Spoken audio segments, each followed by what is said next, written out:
My name is Ben Chapman, and I just wish to apologise for the lack of videos recently.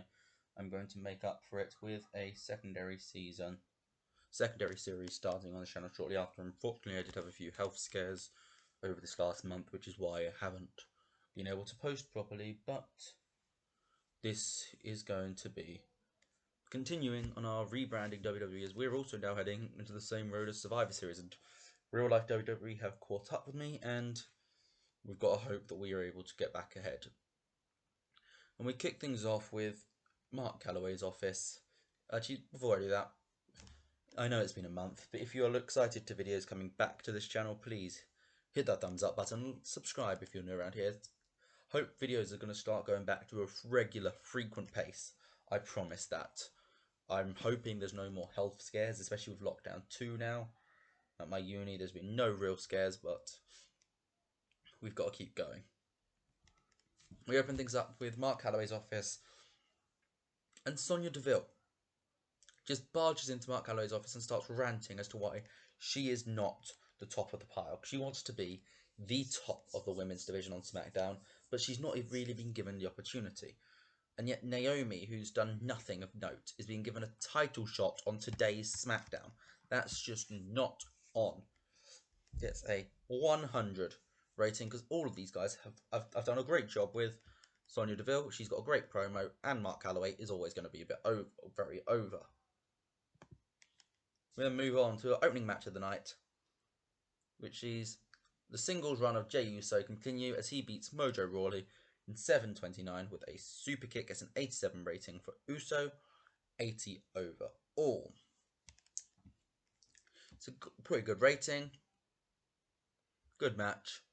Jey Uso, not much I can really talk about because it was just a simple match to try and boost Jey Uso a little bit.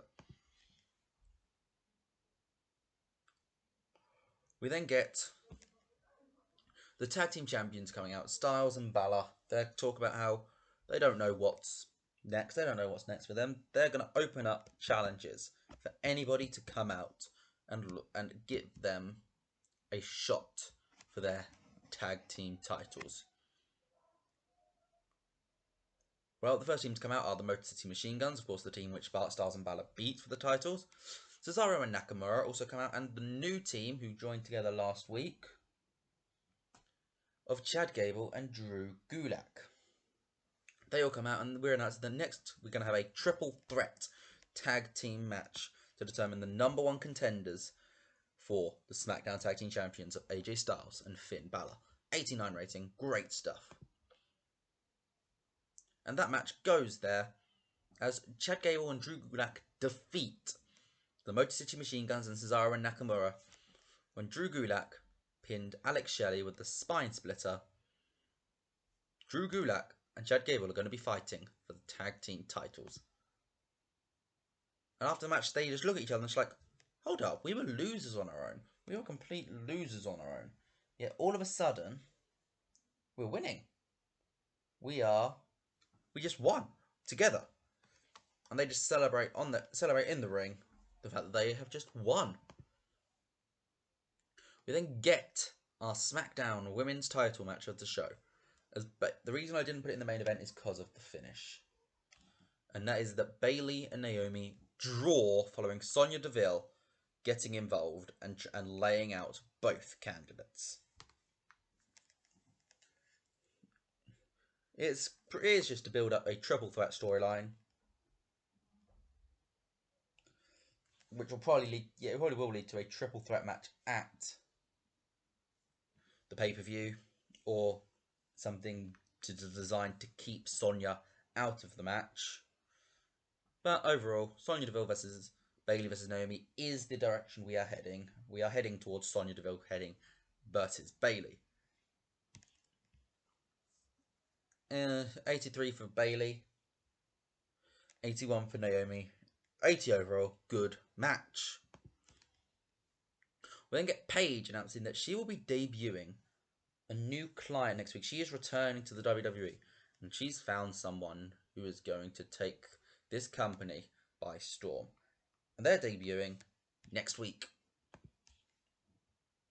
We then get the Sheamus cutting this promo on Bray Wyatt, going on about how He's not scared of the Fiend anymore. He's fought the Fiend face to face in the Fiend's own territory.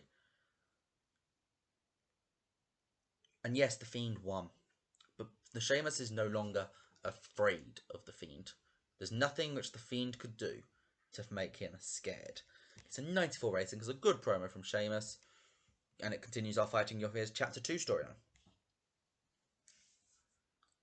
We move on to a 10-man tag team match. All cruiserweights in this match. As Flamita, Bandido, Gran Metalik, Lince Dorado, and Kalisto defeat Wesley Blake, Dolph Ziggler, Bo Dallas, Samir Singh, and Christian. When Bandido defeats Samir Singh with a Revolution Fly.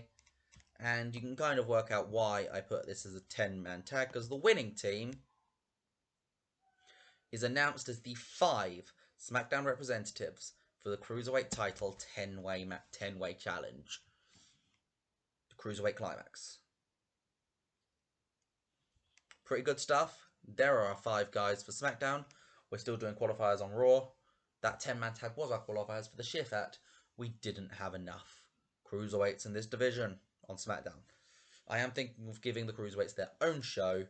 We'll talk about that later though. We'll then move on to a tag team match as Robert Roode and Big E and Sami Zayn defeat Big E and Kofi Kingston when Robert Roode makes Big E tap out to the crossface. It's pretty good, pretty simple match. Robert Roode makes E tap, which gives Robert Roode the big advantage going into the Intercontinental title match. And after the match, in a big angle to end the show, the entire New Day, because Xavier Woods was out there with them, gets attacked by the Unknowns. The Unknowns haven't really had anything to do with the New Day, but they're just attacking the New Day now, and they completely massacre Xavier Woods, completely writing him off TV. It's an 81 rating, and that's our main event angle for this show. We're a few weeks away. We get a 91 rated show. That's a good way to come back. And, well, keep an eye out, because potentially in the next few days, we're either going to get the next Raw episode, or you might get the first of my New Japan Rankings series, which is going to be the next one. It's going to be New Japan Ranking. I have been Ben Chapman. That was SmackDown. Let me know in the comments what you thought of this episode, and I'll see you all guys next time.